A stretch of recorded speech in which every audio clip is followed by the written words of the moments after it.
Messieurs, dames, mes bonnes nouvelles. Ça, c'est solution à tout problème, nous. Ou même qui besoin service immigration ak financier ITF Services, paré pour aider avec tout besoin légal ou yo ak yon équipe professionnelle qui parle créole, français, espagnol ak portugais. Et c'est pas tout, nous servir dans toutes 50 États américains yo. Ou pas besoin de déplacer parce que nous offrons assistance immigration, rempli application, renouvellement, pétition famille et latrier, préparation taxe pour individu ak business, traduction certifiée ak notarisation document notaire public. Consultation ak planification, enregistré et puis monter business ou pour. Adresse nous c'est 1478 Dorchester Ave, Unit 2, Dorchester, Massachusetts 02 122. Ou carré les tours dans 617 708 4008. Ou sinon écris nous dans admin ADMIN à commercial itfservices.com. Ou qu'à visiter nous kounya même sur witfservices.com pour plus d'informations et puis prendre rendez-vous par là. Dans ITF Services LLP, nous parler langue, nous comprendre problème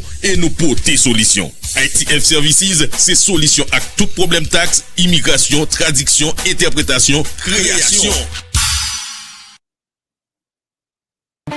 Tous les jours, Caribbean Television Network vous présente Sitiasyon Info. Le journal qui éclaire votre quotidien avec une compréhension fidèle et objective des événements en Haïti, à Boston, à Miami et bien au-delà. Sitiasyon Info, c'est bien plus que des nouvelles, c'est un lien entre vous et votre communauté, où que vous soyez. Chaque soir, du lundi au vendredi, plongez au cœur de l'actualité avec des reportages exclusifs, des interviews captivantes et des analyses qui vous concernent vraiment. Sitiasyon Info vous apporte des perspectives authentiques façonnées par nos histoires, nos luttes et nos espoirs. Ne manquez pas ce rendez-vous quotidien qui fait résonner nos voix et nos expériences. Sitiasyon, notre histoire suivant notre propre compréhension.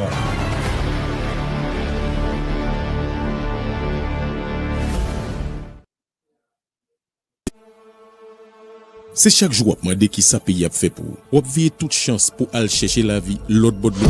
Mais est-ce qu'on connaît pays a, c'est ou même, c'est moi-même, c'est nous tous ensemble. Jodi a, li les proposer tout vraie question. Qui ça va faire pour petit tout avec l'autre génération qui vient yo? Chaque matin, sorti 8h pour arriver 10h, Radio Patriote FM 105.9 dans tête collée à Caribbean Television Network Sitiasyon a porté pour vous, ça va quitter. Yon gros émission débat sur la vie pays d'Haïti, sous contribution nous chaque capoté pour construire Haïti nos rêves. Yon Haïti qui bon pour vous, pour lui, pour moi, pour nous toutes, quel que soit côté nié, en d'un pays ou soit l'autre bord de l'eau. Pas rater émission, ça va quitter. Chaque jour, sortez lundi pour arriver vendredi 8h10 dans matin sur Radio Patriote FM 105.9 à toute plateforme Sitiasyon, Facebook, YouTube, X, Roku, Amazon Fire TV à tout site sitiasyonfo.com. Ça va quitter jodi a, c'est ça petit tout va joindre demain.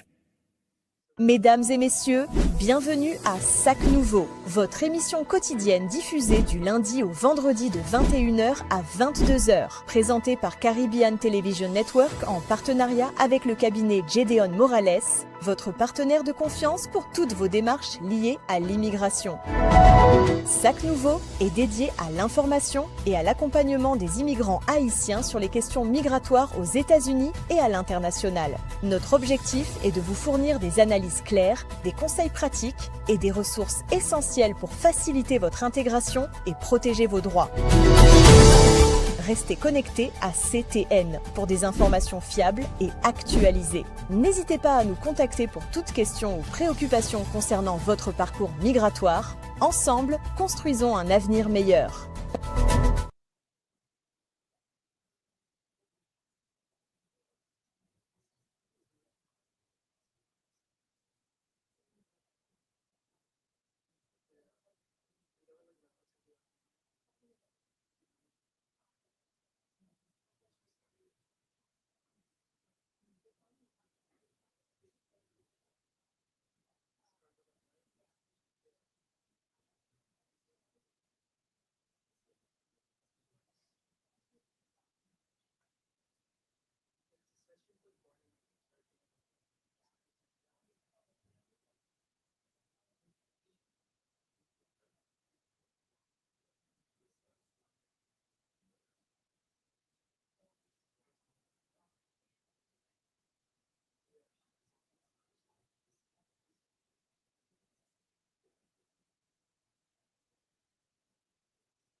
peuple à lever.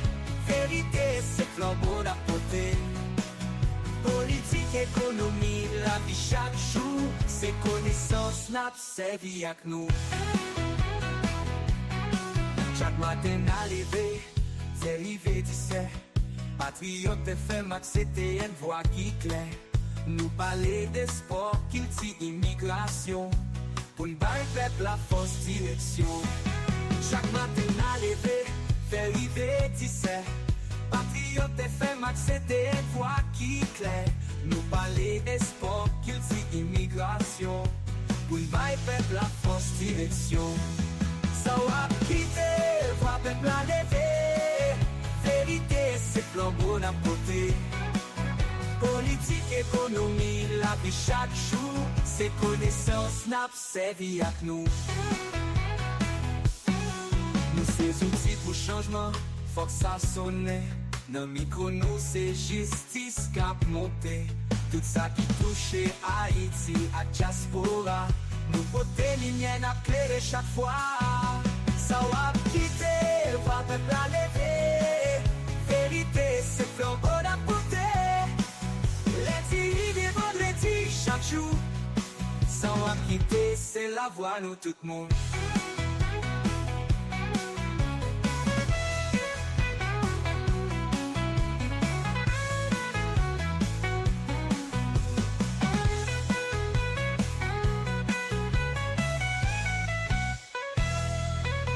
Nous c'est outils pour changement, faut que ça sonne. Dans micro nous c'est justice cap monté. Tout ça qui touche Haïti à diaspora. Nous porter lumière, n'a clairé chaque fois. Ça va quitter, va peuple à lever. Vérité, c'est flambeau d'apporter. Lundi et vendredi chaque jour. Ça va quitter, c'est la voix nous tout le monde.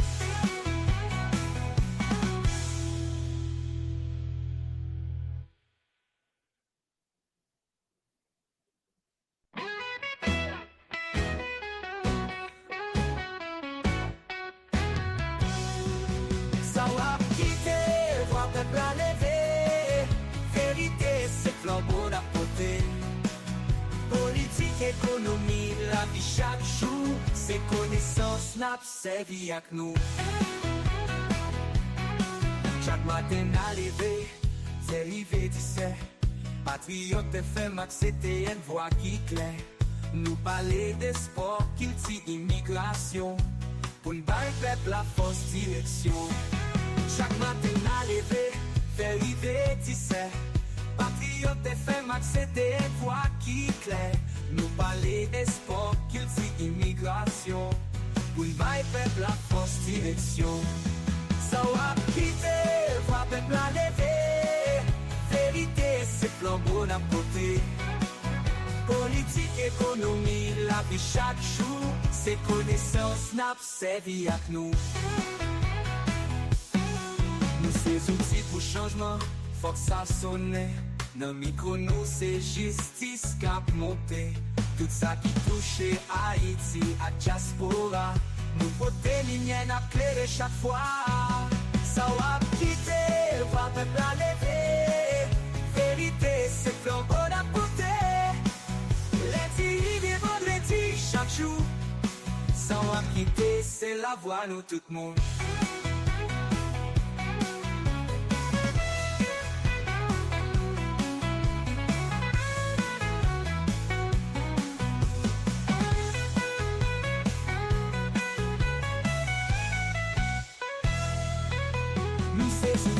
Changement, faut que ça sonne. Dans micro nous c'est justice cap monté. Tout ça qui touche Haïti à diaspora. Nous porter lumière, n'a clairé chaque fois. Ça va quitter, va peuple à lever. Vérité, c'est flambeau d'apporter. Lundi et vendredi chaque jour. Ça va quitter, c'est la voix nous tout le monde.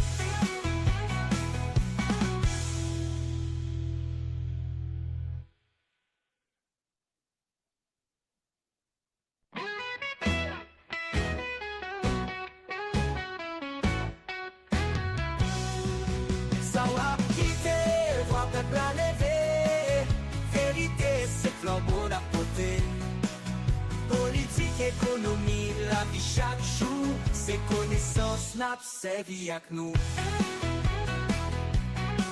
Chaque matin à lever, c'est arrivé, tu sais. Patriote FM, c'était une voix qui claire. Nous parler des sports, culture, immigration. Pour le bail peuple, la fausse direction. Chaque matin à lever, fait arriver, tu sais. Patriote FM, c'était une voix qui claire. Nous parler des sports, culture, immigration. Pour le bail peuple, la fausse direction. Ça va quitter, voix peuple à lever. Vérité, c'est flambeau d'un côté. Politique, économie, la vie chaque jour, c'est connaissances n'a servi avec nous. Nous ces outils pour changement, faut que ça sonne. Dans micro nous c'est justice cap monté. Tout ça qui touche Haïti à diaspora. Nous porter lumière à clairer chaque fois. Ça va quitter, va peuple à lever. Vérité, c'est flambeau d'un côté. Lundi et vendredi, chaque jour. Sans va quitter, c'est la voix, nous tout le monde.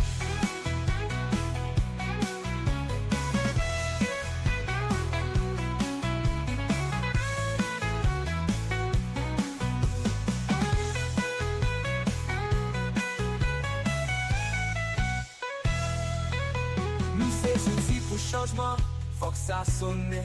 Dans micro nous c'est justice cap monté. Tout ça qui touche Haïti à diaspora. Nous porter lumière, n'a clairé chaque fois. Ça va quitter, va peuple à lever. Vérité, c'est flambeau d'un côté. Lundi et vendredi chaque jour. Ça va quitter, c'est la voix, nous tout le monde.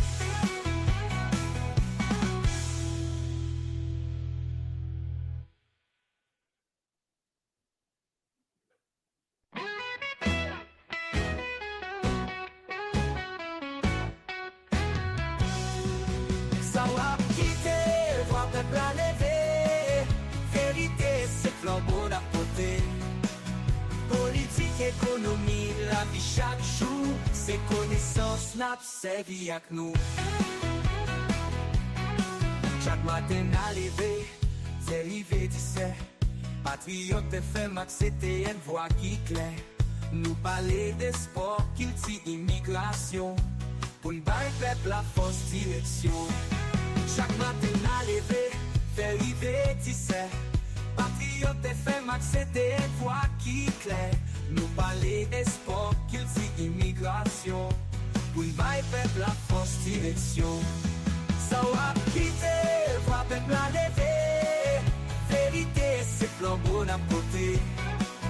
Politique, économie, la vie chaque jour, c'est connaissances n'a servi avec nous. Nous ces outils pour changement, faut que ça sonne. Dans micro nous c'est justice cap monté.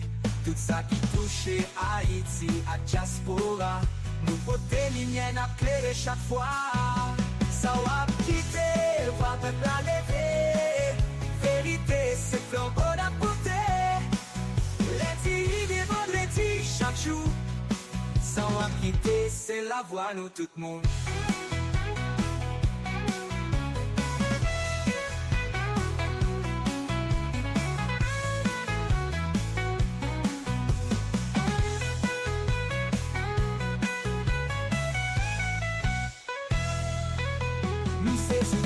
Changement, faut que ça sonne.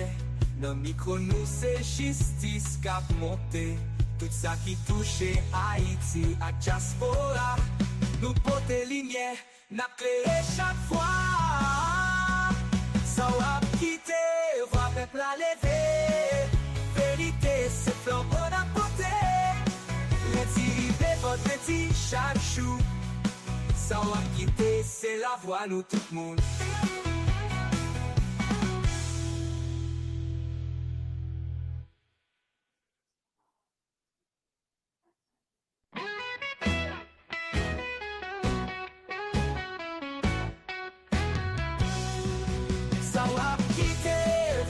Haïtien créole non, perfime avocat, Gédéon Morales. Immigration, mariage, divorce, citoyenneté, tous services juridiques ou besoin. On nous l'a pour aider, on a langue ouvrée. Créole, français, anglais, espagnol, aglo. Reprezantan Sekretè Hollywood, blanc, vert, fuite, sans bac. Je fais 4 ans, faut des coignons, v'lait font grêlera. Relais-nous pour problème pas ou la nappe de jouer une solution appropriée. Lundi, rive, vendredi, grêle jusqu'à ciel. Gédéon Morales, avocat ou qu'à compter sous lit. Film avocat, Gédéon Morales. Ce partenaire qu'a fait confiance pour toute question juridique.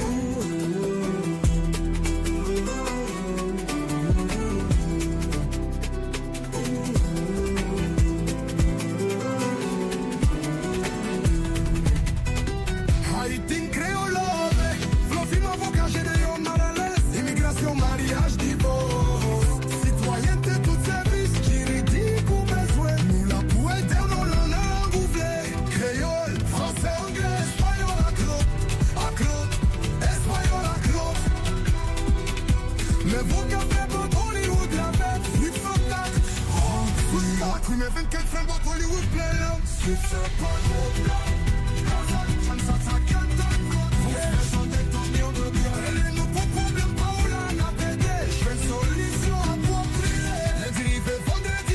Jusqu'à ciel, Gédéon Morales, Marcos, anglais, espagnol, aglo. Film avocat, c'est ton prix. C'est pas de bon, on faut que tu fasses.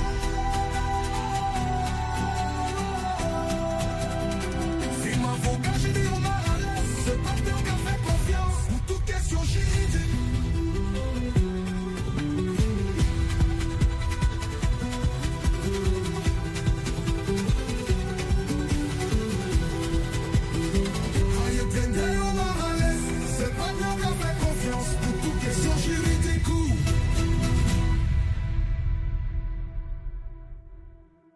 Haïtien créole non, perfime avocat, Gédéon Morales. Immigration, mariage, divorce, citoyen. Haïtien créole, perfime avocat, Gédéon Morales. Immigration, mariage, divorce, citoyenneté, tout service juridique ou besoin.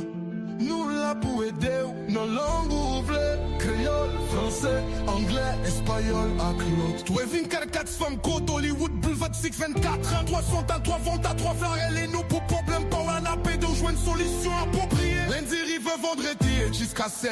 Gédéon Morales, avocat ou qu'à compter sous lit. Film avocat, Gédéon Morales. Ce partenaire qu'a fait confiance pour toute question juridique.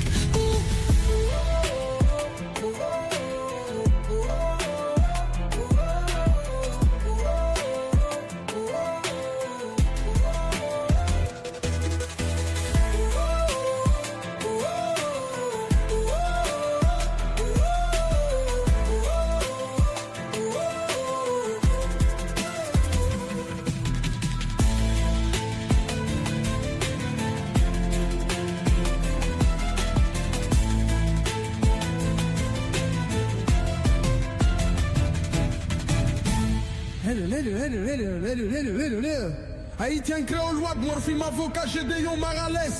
Immigration, mariage, divorce, citoyenneté, tout service juridique ou besoin. Nous la pour aider, on a langue ouvrée. Créole, français, anglais, espagnol, aglo. Revue bac, Hollywood, pour plus facile, sont 4 rôles. C'est pas qu'un fond, on doit faire nous pour problème, par la nappe de jouer une solution appropriée. Lundi, rive, vendredi, jusqu'à ciel. Gédéon Morales, avocat au cas compter sous lit. Film avocat, Gédéon Morales. Ce partenaire qui a fait confiance pour toute question juridique.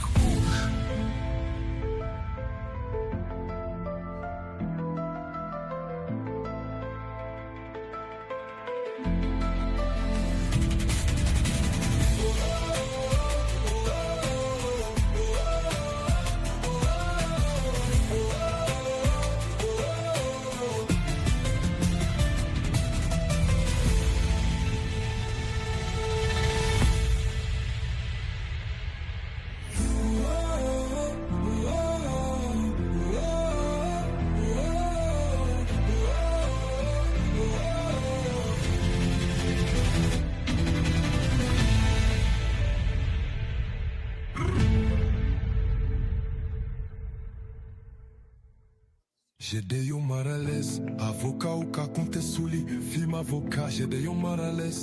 C'est partenaire ou ka fait confiance pour toute question juridique.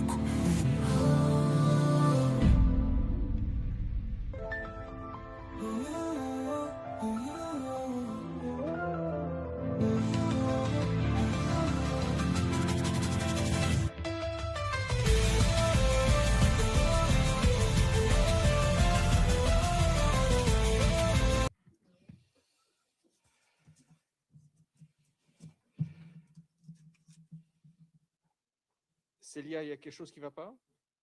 Are you boycotting? Whether you're in the front row or the back row, I see you. All right, that's fine. If you'd rather chat with your friend down there, that's fine too. Yeah. All right. Good afternoon. In a short while, we will be joined in person by our friend Carlos Ruiz Massieu, who, as you know, is the special representative of the Secretary General in Haiti. Meanwhile, our Deputy Secretary General is in Denmark, in Copenhagen, where she delivered a keynote address to the Parliament of Denmark on the future of the United Nations in a turbulent world. In her remarks, she underscored that the UN Charter remains our moral compass and called for a renewed commitment to multilateralism rooted in solidarity, international law, and human dignity. Ms. Mohammed warned that the erosion of the rules-based international order urged member states to protect and modernize the multilateral system by securing peace, investing in sustainable development, and helping reset the United Nations to deliver more effectively for people and planet. While in Copenhagen, the Deputy Secretary General met with Lars Løkke Rasmussen, the Minister of Foreign Affairs of Denmark. Not surprisingly, they discussed Denmark-UN collaboration, including Denmark's longstanding leadership in development cooperation, and particularly its support of the UN Resident Coordinator System. They also discussed discussed Denmark's current membership on the Security Council. The Deputy Secretary General also met with Lars Agard, the Minister for Climate, Energy, and Utilities. In that meeting, they discussed priorities on climate action. The Deputy Secretary General also met with representatives from Nordic countries to discuss ongoing UN reforms and shared development priorities. Tomorrow, she will travel to Paris at UNESCO headquarters to mark the International Day of Education.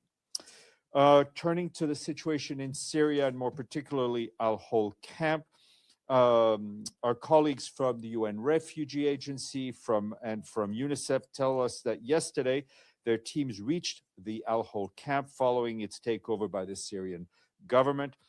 Our colleagues tell us that the situation in the camp remains rather tense and volatile, with reports of looting and burning. As a result, it was not possible for them to enter the camp itself. And this was the same situation today when they tried again. The teams, however, had some constructive discussions with the Syrian government.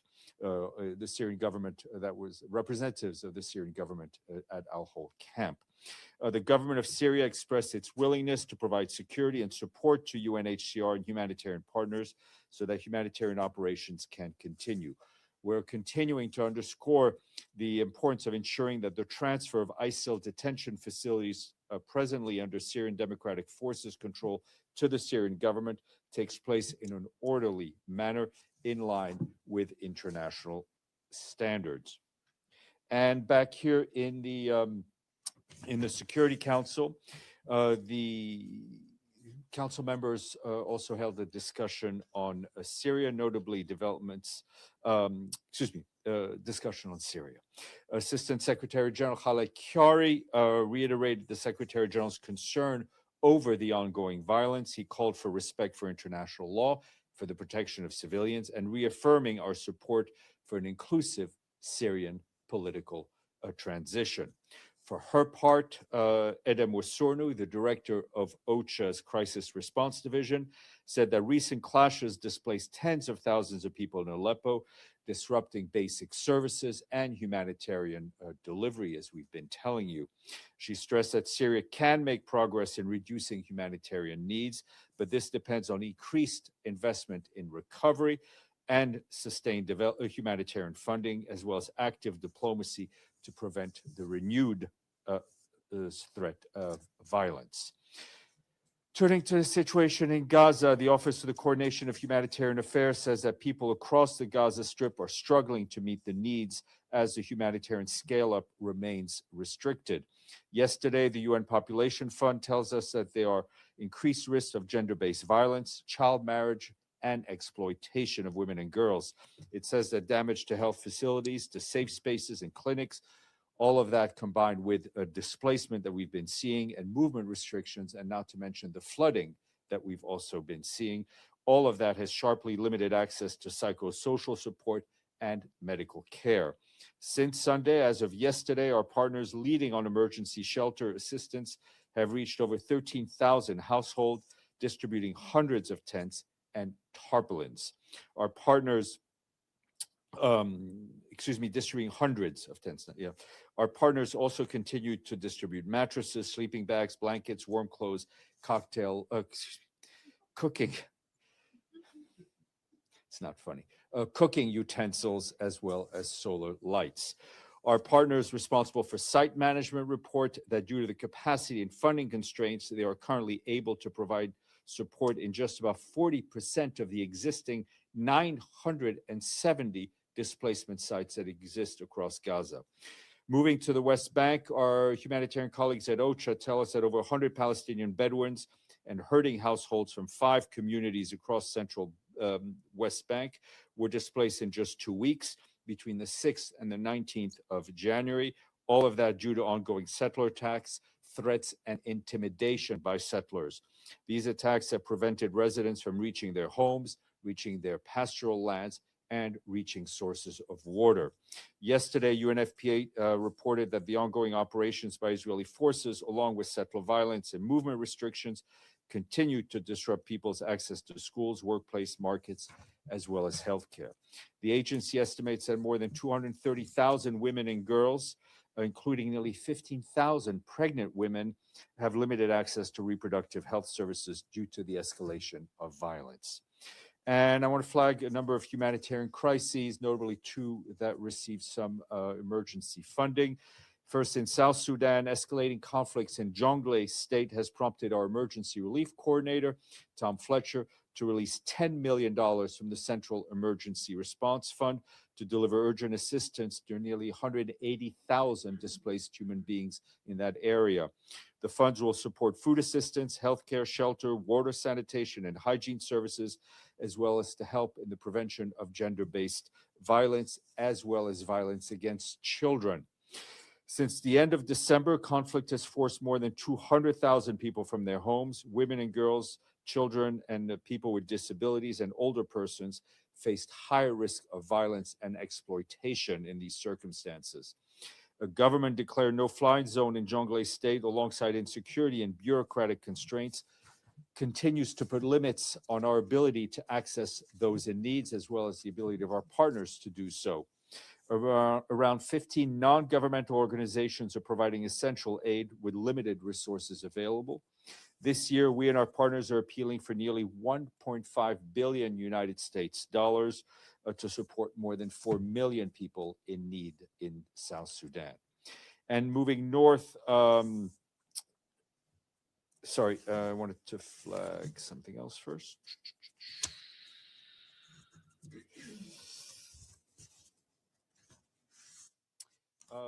Also in Mozambique, our emergency relief coordinator, Tom Fletcher, allocated $5 million from the Central Emergency Response Fund to respond to widespread floods in Mozambique. The new funds will support the government-led response in the flood-affected districts of Gaza and neighboring provinces. That includes Maputo and Sofala. Meanwhile, our colleagues in the Office for the Coordination of Humanitarian Affairs tells us that the total of 355,000 people are estimated to have been displaced due to this flooding in Mozambique.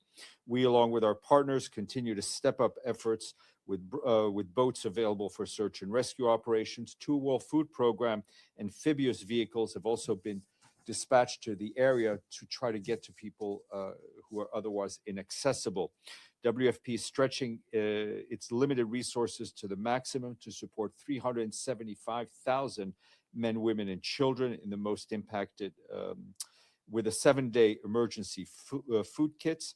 OCHA also says that the revised 2026 humanitarian needs and response plan will be launched tomorrow by the government of Mozambique and the UN to reflect the humanitarian needs related to these floods.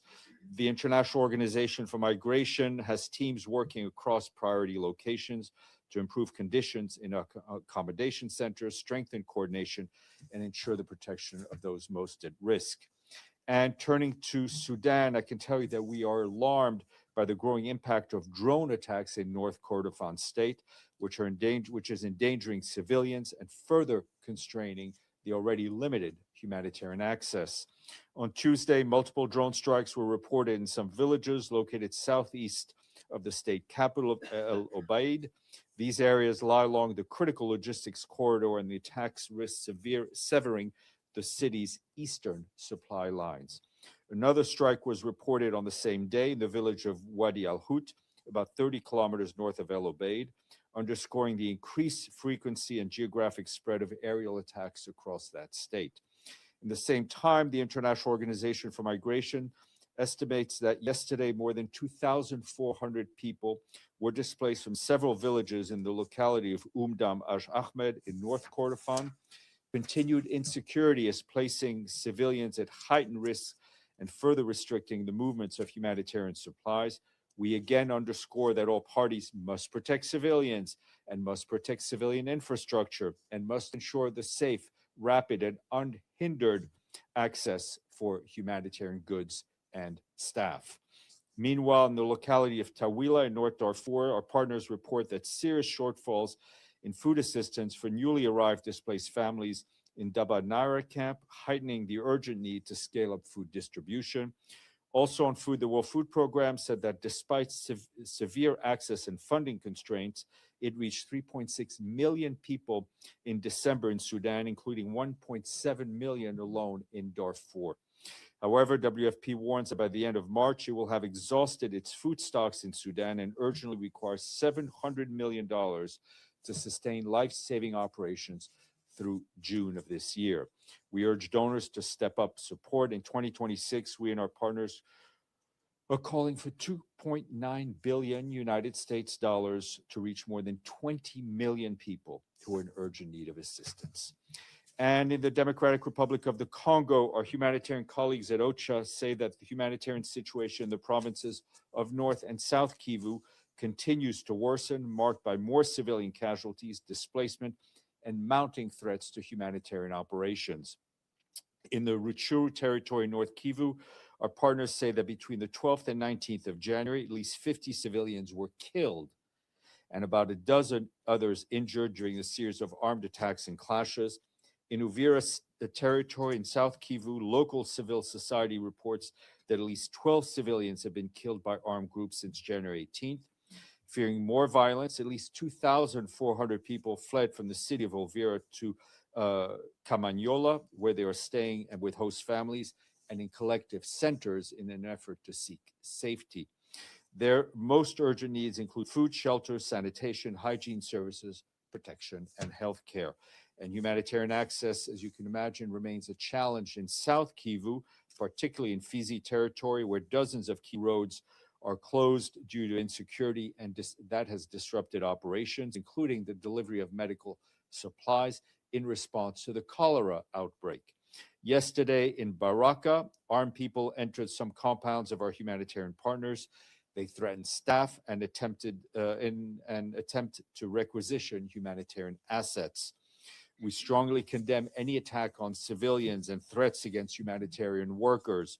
We urge all parties to comply with their obligations under international law, which is to protect civilians and protect civilian infrastructure and to facilitate safe, unhindered, and rapid humanitarian response. And back in this hemisphere in Venezuela, we with our partners continue to deliver aid in that country. The Pan American Health Organization reports that a shipment of 23 metric tons of medical supplies arrived in Venezuela 2 days ago, on January 20th. That was from Brazil to support the dialysis and nephrology programs in Venezuela. This is part of a 300 metric ton assistance package coordinated with Venezuelan health authorities. for treatment to continue for about 8,000 patients, including 500 children who need dialysis. Our humanitarian colleagues said that our partners are also providing psychosocial and mental health support where resources allow, as part of, as reports of cases of psychological and emotional abuse, as well as gender-based violence, is on the rise. As a reminder, Venezuela was the most underfunded humanitarian appeal in 2025, with the protection sector, which includes child protection and gender-based violence, among the least funded within that least funded humanitarian appeal. This year, we need $606 million to support 5.4 million people. A couple of things I want to flag. First, that yesterday, Microsoft announced that it will support our UN 80 reform efforts. The measures include support for a proposed UN 80 Innovation Fund, initiatives to improve the affordability of core digital tools across the UN system, expand training and strengthen AI and digital readiness among the UN workforce, that would include me, and the convening of private sector partners to complement UN-led reform efforts.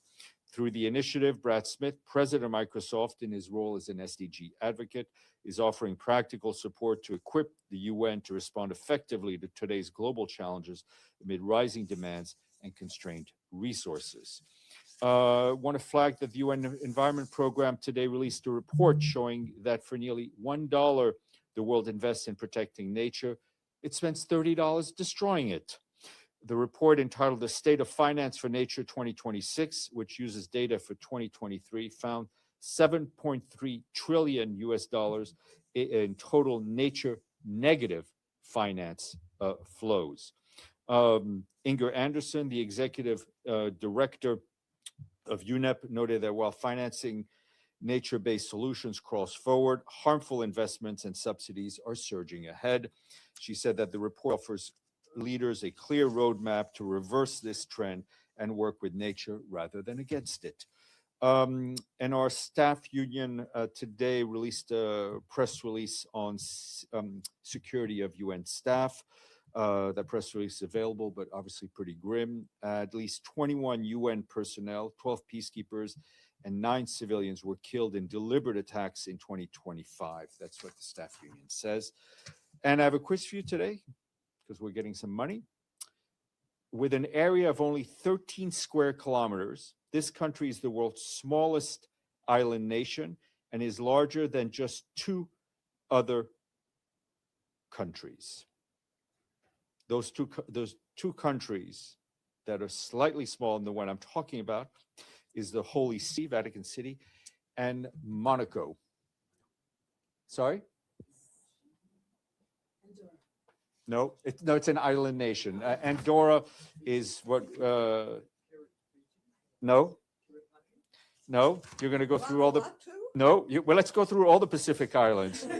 So I will save you time, and I will thank our friends in Nauru, as they paid up in full, and they are on the honor roll.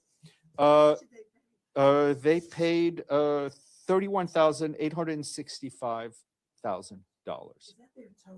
That's their contribution to the regular budget.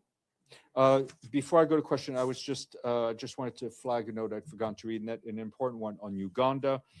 And I can tell you the Secretary General is following with concern the post-election situation in Uganda, including reports of arrests, detentions, and violent incidents involving opposition figures and supporters.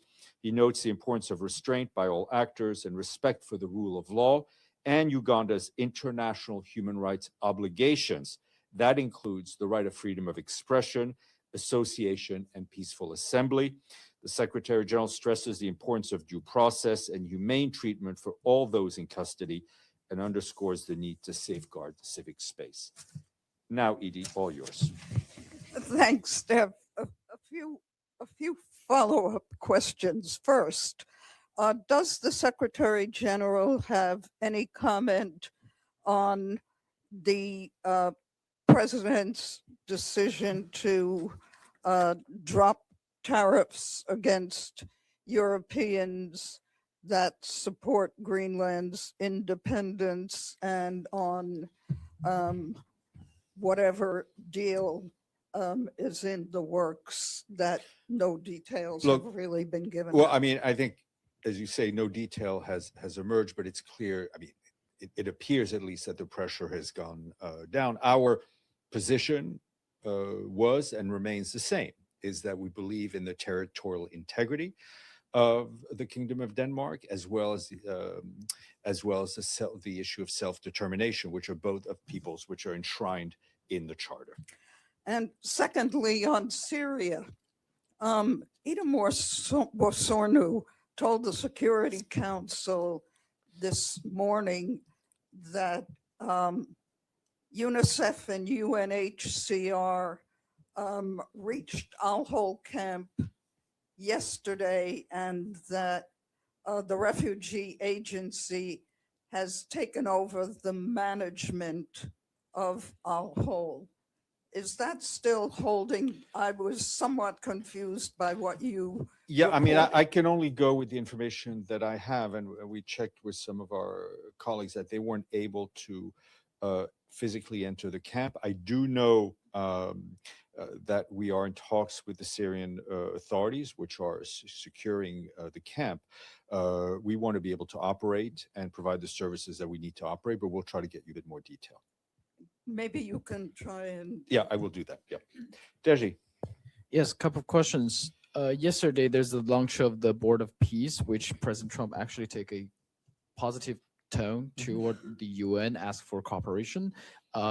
Has UN in any kind of discussion with the Board of Peace personnel on the possible cooperation? Look, let's be clear. We are committed to doing whatever we can to ensure the full implementation of Security Council Resolution 2803, which, as you'll recall, welcomed the creation of the Board of Peace for Gaza. And as you know, because I know you pay very close attention to what I say here every day, part of that resolution and the plan put forward by President Trump talked about the UN leading on humanitarian aid delivery. I think we have delivered a massive amount of humanitarian aid in Gaza, in as much as we've been able to allow. And we've talked about the restrictions, but you know how much more we've been able to do since the ceasefire. As part of that, we've worked very well with the U.S. Authorities, and we will continue. We will continue to do so. So no discussion yet, as I understand. Look, it's not.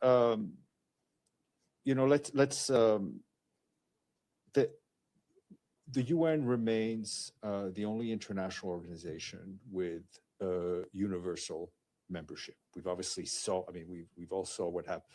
The announcements made in Davos yesterday, and again today.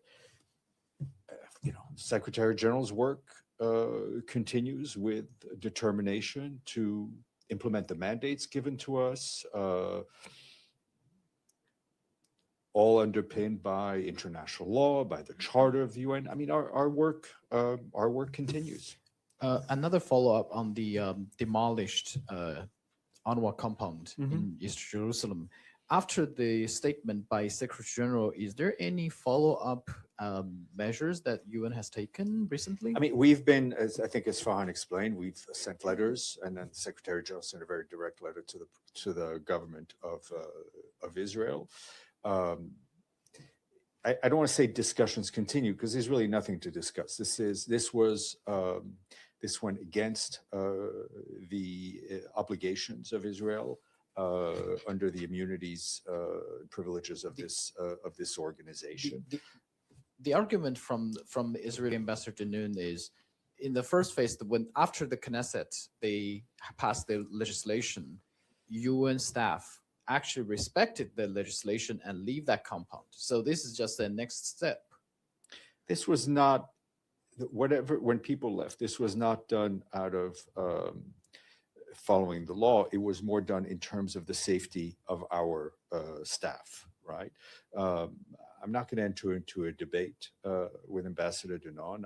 The obligations of Israel, as of every other member state of the UN, remains to respect the privileges and immunities of the organization. In this case, and we've seen it in some other cases around the world, it's not always done. Yes, Namo. Hello, Stefan. Thank you. Do you have an update on the situation in Kobani? Many call it a humanitarian crisis because many residents have been without water and electricity for over a week. And unfortunately, I do not have one today. Yeah. Farnoosh, and then Linda. Thanks, Steph. I wanted to talk about the another announcement that was made during the Port of Peace Davos announcement that Rafah crossing is going to be open next week. Have UN officials been told that? Obviously, the crossing is controlled by Israel, who has not yet commented. Anything you can share about what you guys have been No, told? I mean, we've just, like you, I saw what the announcement was made. We've not heard anything officially, but we continue to hope that Rafah will reopen for people and especially for cargo. I mean, it's a critical point of entry for humanitarian aid, as it is for commercial goods, especially, and for Palestinians wanting to come back or wanting to leave. And separately, I'm wondering if you saw the logo for the Board of Peace, if it looked familiar. I mean, to you. it's the first time I saw it. Yeah. Is there any like copyright or trademark No. issues that No. the UN can raise? Okay. No. Just one. But, I mean, as I said, we're, I think we are, we're continuing our work. We're keeping calm and carry on, to paraphrase a famous phrase. Sorry, Linda, and then Efrain. Thank you, Steph. Apropos of the terrible situation in Sudan, I was just wondering, I mean, I know the SG engages in, it extends its good offices for trying to bring about peace in various crises. I was just wondering, I mean, I know he's on record as calling for the Sudanese armed forces and the RSF to come to the peace table.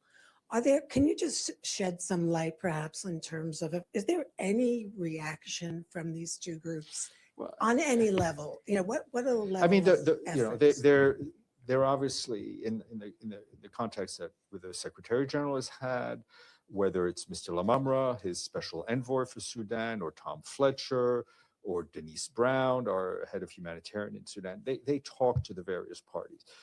There are reactions, of course. I mean, you and I look at the same thing. We have not had face-to-face talks between the RSF and the government of Sudan, and we've pushed in different ways.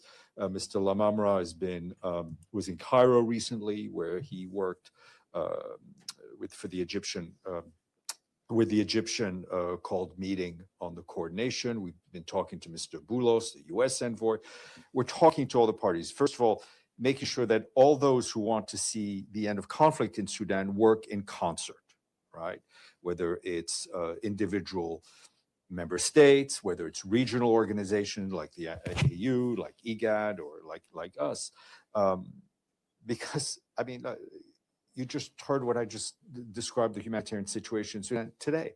I mean, the millions and millions of people who are suffering because two leaders have refused to stop fighting. And we'll continue our efforts. But, diplomacy is complicated, it's time consuming, but we will continue with determination. Ephraim, and then I'll go back. Wow. Yes, go ahead. Thank you, Steph.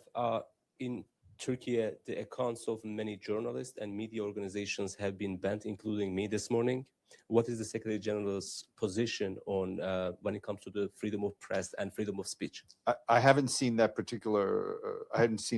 News, but I can tell you, our position across the table is one we've often talked about here: is that we need journalists to be able to do their work on their own terms, right?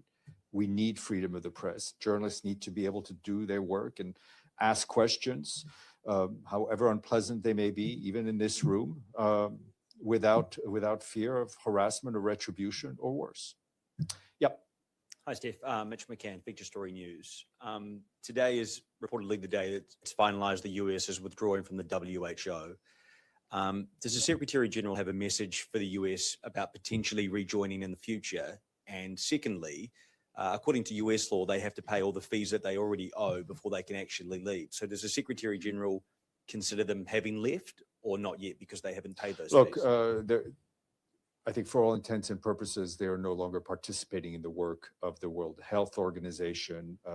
those legal details will likely have to be worked out. It is clear we would love to see the United States be a full participant in the work of the World Health Organization, like we want to see every country. I mean, if there's an issue that is clearly knows no border, that doesn't respect territorial integrity, so to speak, are health issues, right? Viruses, non-communicable diseases, all of these issues need and should be worked out with international cooperation. The World Health Organization is the place to do it. Dulcie. Can you give some more details on this Microsoft contract and what exactly it will entail and the value of the contract? It's a very good question. Let me try to get more details as soon as I leave the podium. Edie, and then we'll go to our guest.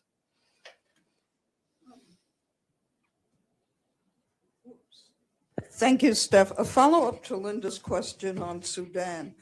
Did we ever get a readout from that meeting in Cairo on whether all of the divergent players actually have agreed on a single way to try and get both sides to negotiate? I'm not aware that there was a final communique, though I can check, but we do very much hope that no one's efforts will work in a way that makes the other's efforts more complicated. I mean, the people of Sudan deserve a coordinated approach to peace. All right, stay in your seats and don't move.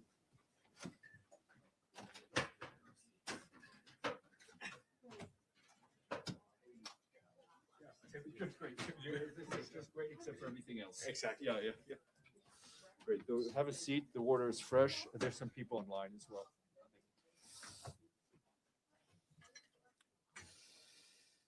All right. Good afternoon.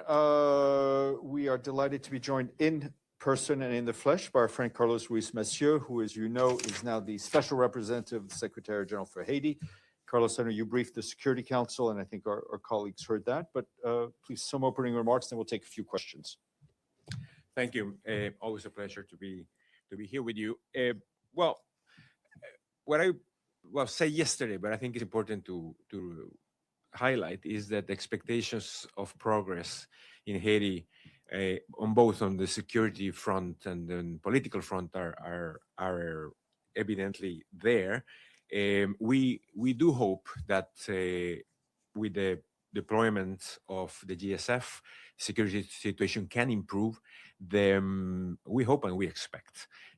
There's a dire need to do that. The security situation in Haiti is still, as you know, with around 80% of the capital either with influence or controlled by the gangs, and even though security operations have increased and got some positive results, still the situation is by and large the same. The mission, support mission that will support the GSF, it's been deployed bit by bit. The timeline is still the same. By 1st April, we should have the mission there. And on the political front, there were important developments recently in Haiti with electoral decree, with an electoral calendar, but evidently everything is contingent upon improvement on security. The humanitarian situation, as you know, is still rather dire in terms of 1.4 million internally displaced due to violence, food insecurity, also very high. The humanitarian appeal, unfortunately, with not enough funds, just around 20% of the needs currently. But we do hope that the situation moves forward during 2026. There were some valid concerns that we share with the Security Council members in terms of the governance arrangements. Currently, the transitional governance arrangements finishing next February 7th. And a clear call for all actors in Haiti to think about national interest, to get together and think about the country first and foremost, and stop the internal fighting. a lot of support on the role of the political mission in terms of supporting the political process, support the electoral process, support DDR and CBR, which will become more important as time goes by, particularly with the deployment of GSF. We work already on those areas along with UNICEF and other entities, considering the large number of under minors, basically that are form more than half of the gangs currently. But we hope that we can work and make more progress on the safe exit of those children. So again, in general terms, concerned of the situation, but a cautious optimism of what we can provide with the GSF deployment and with the political work ongoing. But all, as I said, is contingent upon improving the security situation. Thank you. Thank you very much on behalf of the United Nations Correspondents Association for doing this briefing. My name is Edith Lederer from the Associated Press. A couple of follow-up questions. First, you said that the deployment is going bit by bit. Why is it so slow? And is the US government putting enough clout into trying to speed up this operation so that there actually is some significant progress in controlling the gangs? Thank you. Thank you for the question. Well, it bit by bit, but it's according to schedule. 1st of April was the date that we need to have already the support mission in place, and we are on schedule on that. And by that time, the GSF, which is already legally in place, let's say, since the resolution of the Security Council was adopted at the end of September, they will receive the first battalions to already strengthen the force. Later on throughout the year, they will get the remaining battalions, so they can get in full strength by the summer, the latest in the fall. So support is there. Support is there from the standing group of partners from the US, Canada, and other countries. The pledging conference that they held on last December was rather successful in getting the numbers in terms of military and police that they were looking for. So that I believe is ongoing, and the support is there for the force to be successful. It's clear for me in my discussions with the standing group of partners, including the United States, that they are prioritizing Haiti as one of the countries that they are scaling up the support in order to improve the security situation and the political situation in the country. So at least from our standpoint, member states, but also the United Nations are clearly committed to improve the situation during this year, but hopefully for the long run, as we have not been able, unfortunately, in the past. And two follow-up questions. First, on the Kenyan battalions, are they going to remain in the leadership when all of the battalions are deployed? And secondly, with that deployment not really expected to be completed until the end of the year, is the current timetable for elections really realistic? Thank you. The decision on the lead on once you have all the battalions in place will correspond more to the special representative on the GSF and on the force commander. I believe Kenya, which by the way, we have to be very grateful of the job of the work they have done throughout this time in the country. Probably they still need to decide whether to continue their participation in the force and how, but it's up to them completely. in terms of the results, we do expect and we do hope that the electoral calendar it's observed.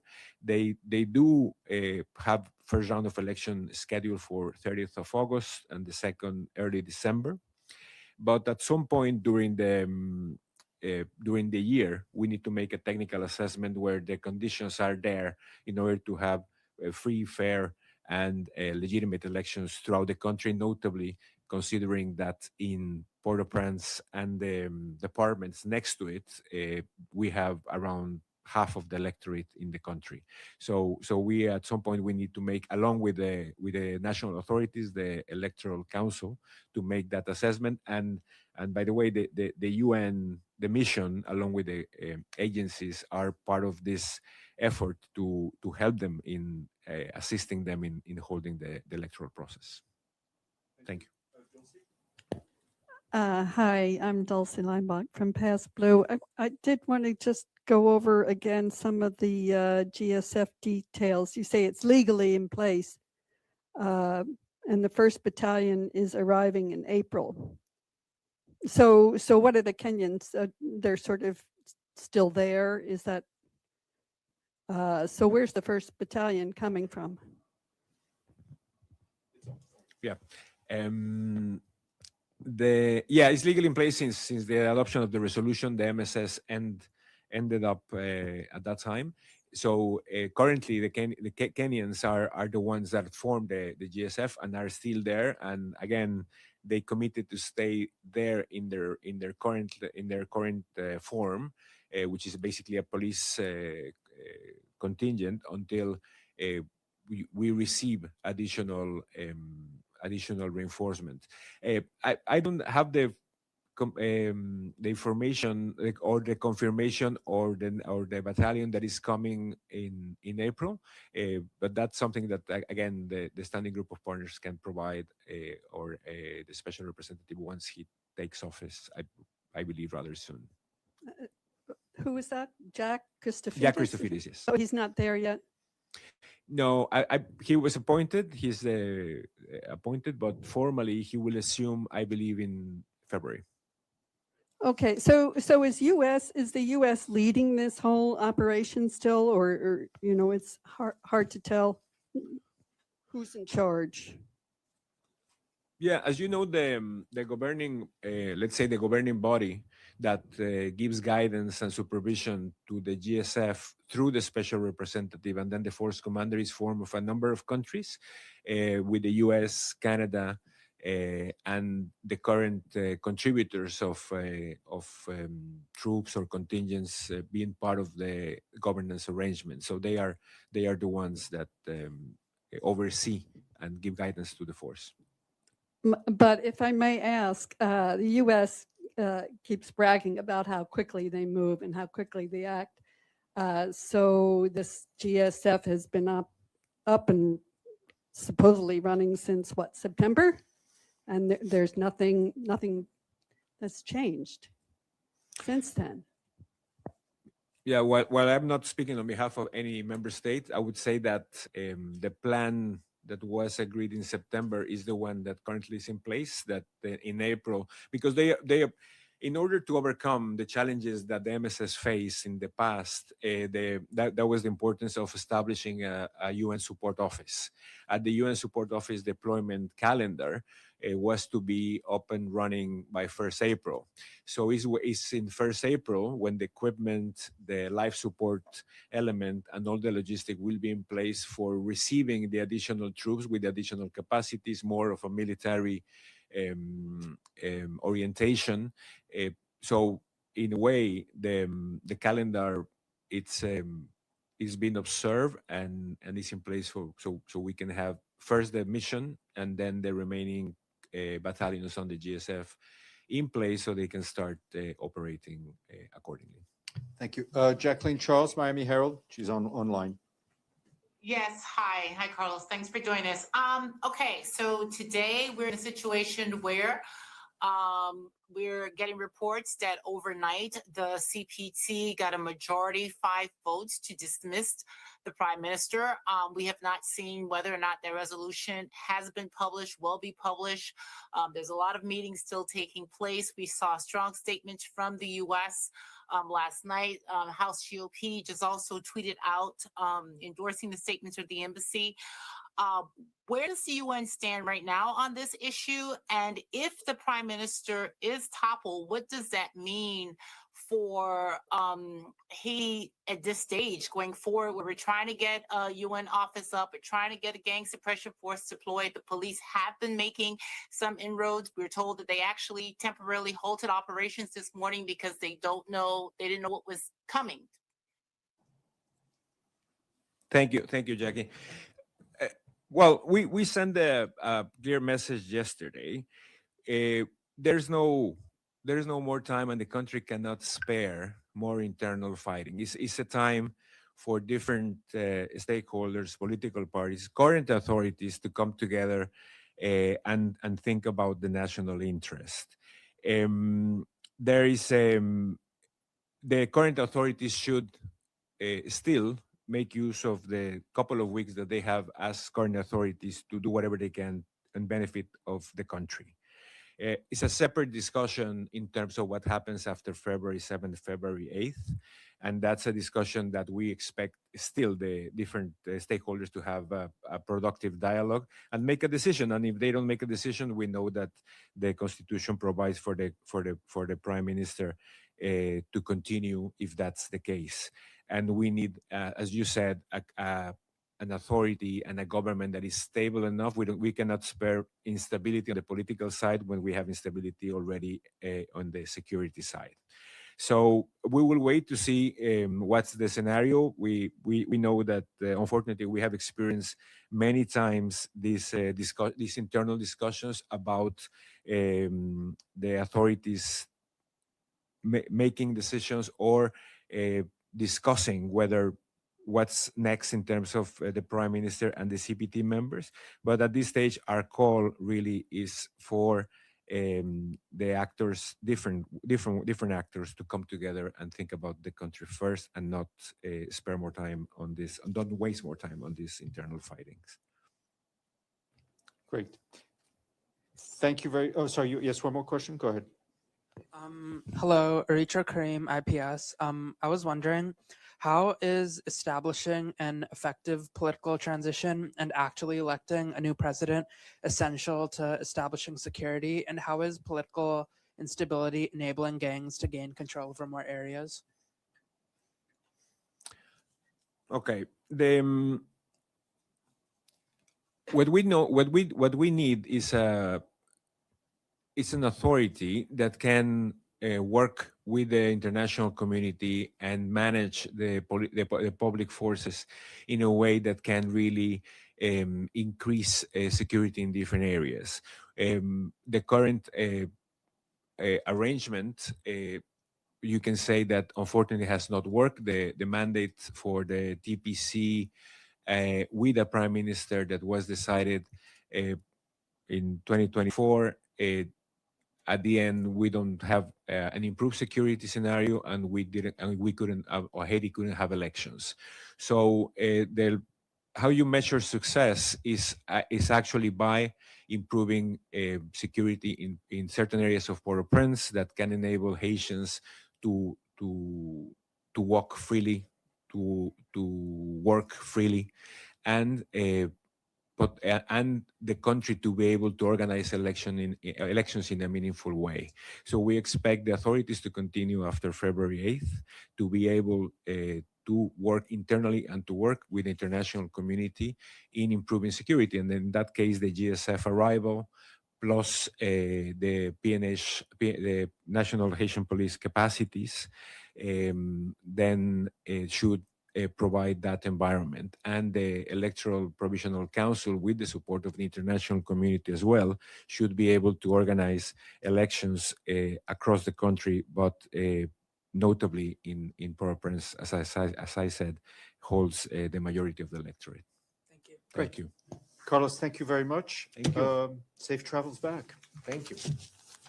Thank you.